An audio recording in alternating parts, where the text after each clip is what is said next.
Sir నమస్కారం sir. నమస్తే బాబు. Sir Mahesh Babu గారు అండ్ రాజమౌళి గారి కాంబినేషన్ లో రాబోతున్న వారణాసి సినిమాకి సంబంధించి ఒక న్యూస్ ఇప్పుడు సినీ వర్గాల్లో చక్కర్లు కొడుతుంది సార్. అంటే ఈ సినిమా బడ్జెట్ 1300 కోట్ల వరకు వెళ్లే అవకాశం ఉందని చెప్తున్నారు. సో అంతవరకు వెళ్తుందా? మరి ఈ స్థాయిలో బడ్జెట్ పెడితే ఎలా ఉంటుంది? మన ఇండస్ట్రీలో ఇప్పటివరకు ఇంత బడ్జెట్ ఏ సినిమాకి లేదు. 650 కోట్లు ఆ మేరకే ఉండేది, కానీ ఇప్పుడు ఇంత స్థాయిలో పెడుతున్నారు. ఎలా ఉంటుంది అంటారు? మీరేం చెప్తారు సార్? ఈ న్యూస్ నిజమేనా? ఇది పబ్లిసిటీకి ఎప్పుడైతే 200 కోట్లు పెరిగిందో ఆటోమేటిక్గా 200 కోట్లు యాడ్ అవుతాయి కదా. అంతే కదా. 1000 కోట్లు అనుకున్నారు, 200 కోట్లు పబ్లిసిటీ కాదంటే 100 కోట్లు యాడ్ అయ్యాయి. అంతేగాని కొత్తగా వచ్చిన బడ్జెట్ ఏమిటి? ఎందుకంటే ఆ ఫిగర్ని చూపిస్తే కానీ వాళ్ళు మార్కెటింగ్ చేసుకోలేరు. ఫిగర్ని 1300 కోట్లు అయ్యాయి, దీని మీద ఎంత వేస్తారో వేయండి అని చెప్పేసి విధంగా మార్కెటింగ్ చేసుకుంటారు. కానీ లేదు లేదు మొదటి నుంచి 1000 చెప్తున్నాం, 1000 కోట్లను దృష్టిలో పెట్టుకొని మార్కెటింగ్ చేయొద్దని ఒక మనవి. అది అది అందుకోసం చెప్పారన్నమాట. ఇప్పుడు ప్రపంచవ్యాప్తంగా ఉన్న సినిమాల్లో, ముఖ్యంగా మన ఇండియన్ సినిమాల్లో హైయెస్ట్ బడ్జెట్ ఏది దేనికంటే రామాయణానికి ఉంది. అది 1500 కోట్ల బడ్జెట్, ఇది 1300 కోట్ల బడ్జెట్ మాట. నితీష్ తివారీ, అర్జున్ తివారీ వాళ్ళు తాలూకు ప్రొడ్యూసర్స్గా చేసినటువంటి సినిమా రామాయణ్. దాని 1500 కోట్లు, దీని 1300 కోట్లు. అంటే బిజినెస్ పరంగా ఆలోచించి పెట్టిందే కానీ తర్వాత మహేష్ బాబుకి మొన్న ఫిలిమ్స్ అవి చూసిన తర్వాత, జనం తాలూకు స్పందన చూసిన తర్వాత లేదు లేదు నాకు this could be the last picture of fine అని చెప్పాడు అన్నమాట. లాస్ట్ పిక్చర్ అంటే కమర్షియల్ పిక్చర్స్ ఇంకొంచెం చెయ్యను, చాలు, వన్ అండ్ ఓన్లీ పిక్చర్ ఈ పిక్చరే. మహేష్ బాబుకి ఆ నాన్నగారికి అల్లూరి సీతారామరాజు లాగా మహేష్ బాబుకి వారణాసి అనేటువంటి పేరుని సార్థకం చేసుకుంటానని ఉన్నాడు. ఆయన కూడా నిలబడ్డాడు.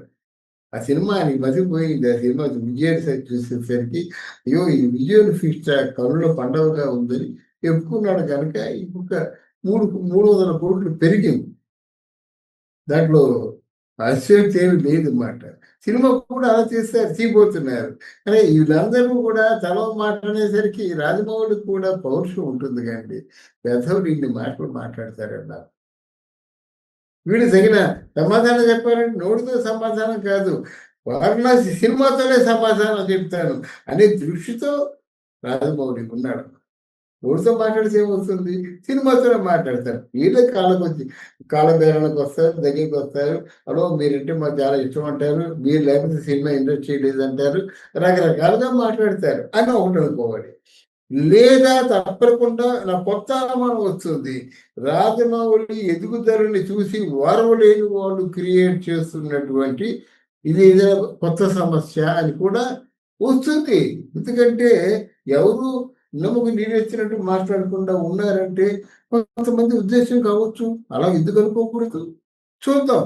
ఏదైనా సరే తొందరలో బయటపడుతుంది కదా, ఎవరేం మాట్లాడారో, ఎవరెందుకు ఈ విధంగా నిందలేస్తున్నారో ఆ నిజాలు తప్పకుండా నిర్ధారణ అవుతాయి. సార్ బడ్జెట్ ఇప్పుడు ఇంత 1300 కోట్లు అని అంటే, మరి ఇప్పుడు సినిమా కలెక్షన్స్ సంబంధించి ఏ స్థాయిలో కలెక్ట్ చేసే అవకాశం ఉంది? ఎంత టార్గెట్ తోటి బరిలోకి దిగుతుంది సార్? డెఫినెట్గా అండి. రాజమౌళి ఆల్రెడీ 1500 కోట్ల రూపాయల కలెక్షన్కి చేరుకున్నాడు. ఇప్పుడు బాహుబలి 1500 కోట్ల కలెక్షన్ చేరుకున్నాడు కదా. చేరుకున్న తర్వాత 1000 కోట్లు దాటడం అని పెద్ద కష్టం కాదు. అని సినిమా రిలీజ్ అయినప్పుడే 1000 కోట్లు దాటుద్ది కదండి. ఇంకో 300 కోట్లు పెరిగాయి కనుక దానికి తగ్గట్టుగా ప్లాన్ చేసుకుంటారు.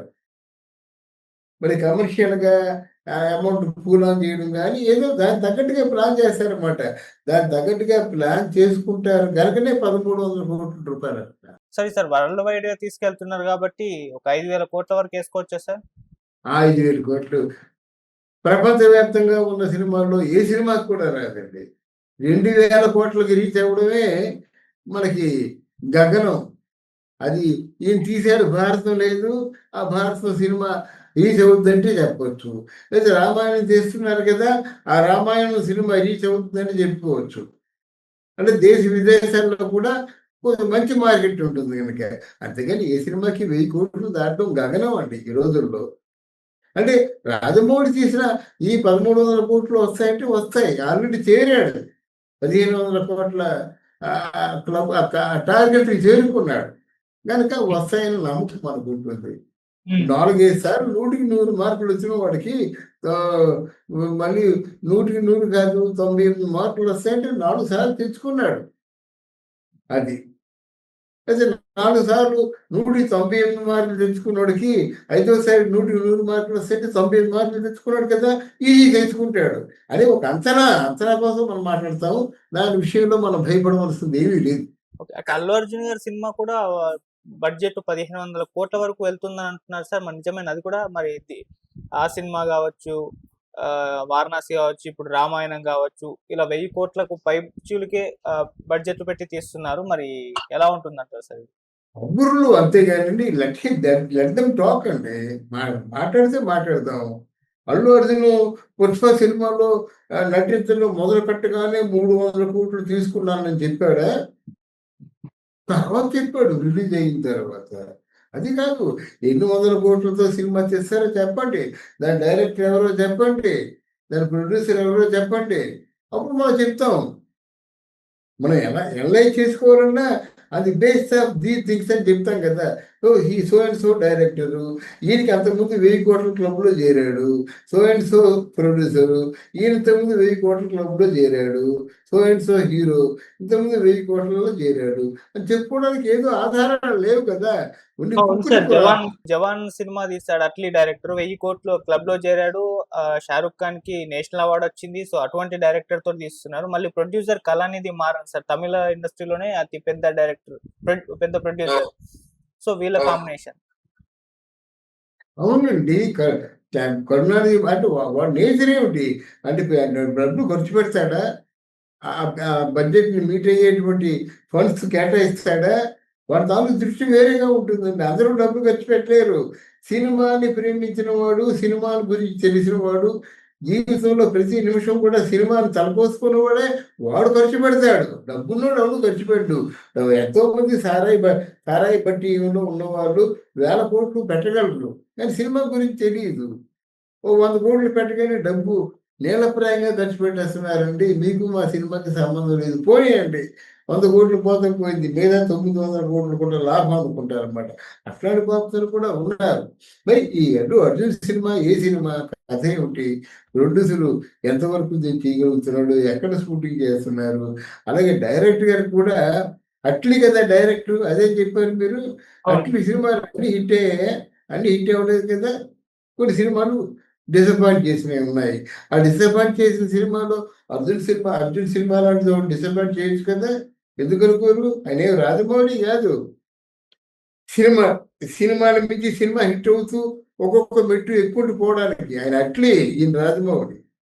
ఆ డిఫరెన్స్ మనం ఎప్పుడు దృష్టిలో పెట్టుకోవాలి. ఇది తీసే సినిమాలు అంతకుముందు దూకుడు సినిమా అప్పుడు శ్రీను వైట్ల ఎలా ఉన్నాడండి, శ్రీను వైట్ల మామూలు మాట్లాడాడు, భూమి ఆకాశం ఏది కనిపించింది కాదు. మీరు దూకుడు తర్వాత శ్రీను వైట్ల ఆయనతో ఎవరైనా మాట్లాడారండి, ఎంత కేవలంగా చూశారండి. అందువల్ల ఇక్కడ సక్సెస్ మాట్లాడుతుంది, హిట్ మాట్లాడుతుంది. హిట్ ఉంటేనే సినిమా. ఆ సురేష్ అని ఒక ఆర్టిస్టు ఒక చిన్న స్టేట్మెంట్ ఇచ్చాడు, సంపాదన లేకపోతే పెళ్ళం కూడా వదిలేస్తుంది అని చెప్పేసి. నిజం, సినిమాకి ఇండస్ట్రీలో సంపాదన లేకపోతే పెళ్ళం కూడా హీనంగా చూస్తుంది. అందుకే మొదటి పెళ్ళం పోయింది, రెండో పెళ్ళం కూడా ఎవరైనా సంపాదన లేకపోతే హీనంగానే చూస్తారు. ఇండస్ట్రీలో ఎవరు మాట్లాడరండి, ఇండస్ట్రీలో మాట్లాడరు. దాసరి నారాయణరావు గారు లాంటి వాళ్ళకి ముద్దబంతి పువ్వులో మొత్తం ఏఎం స్టూడియోలో గేటు దగ్గర నుంచి 8th ఫ్లోర్ వరకు పువ్వులు పరిచి నడిపించుకొని తీసుకెళ్ళారు. ఆ సినిమా అటర్ ఫ్లాప్ అయింది. అదే ప్రొడ్యూసర్ ఇంటి దగ్గరికి వచ్చేసి ఎంత ఉంటే అంత ఇచ్చేయండి బాబు, మీకు అడ్వాన్స్ ఇచ్చాను కదా, ఎంత ఉంటే అంత ఇచ్చేయండి అని చెప్పేసి ఆ సూట్ కేసులో డబ్బులు బలవంతంగా పోయినటువంటి చరిత్ర అది. అంటే ఇండస్ట్రీలో, అందుకే ఆయన అంటాడు, ఇండస్ట్రీలో ఏది మాట్లాడదు, నీ సక్సెస్ ఏ మాట్లాడుతుందని. దాన్నే సక్సెస్ అంటే బేరీజు వేసుకొని మనం మాట్లాడాలి. కానీ వాడు అసలు వాడు వీడు ఇంతటి వాడు అంటే ఎవరికి కావాలి? ఆ సినిమా సక్సెస్ బట్టి వరుసగా సక్సెస్ ఇస్తున్నాడా, మధ్య మధ్యలో పట్టీలు పడుతున్నాడా, వరుసగా హిట్ సినిమా చేస్తున్నాడా, మధ్య మధ్యలో డామ్ అంటూ పేరుపోతున్నాడా, చెప్పాలి కదా. ఇప్పుడు వీళ్ళకి ఎందుకు అడ్డు అరవింద్కి ఎందుకని మరి మంచి పేరు వస్తుంది అంటే ఇప్పుడు లాంటిగా సినిమాలు తీసుకున్నాడు. ఏ సినిమా ముట్టుకున్నా ఆ సినిమాకి నచ్చపోడు.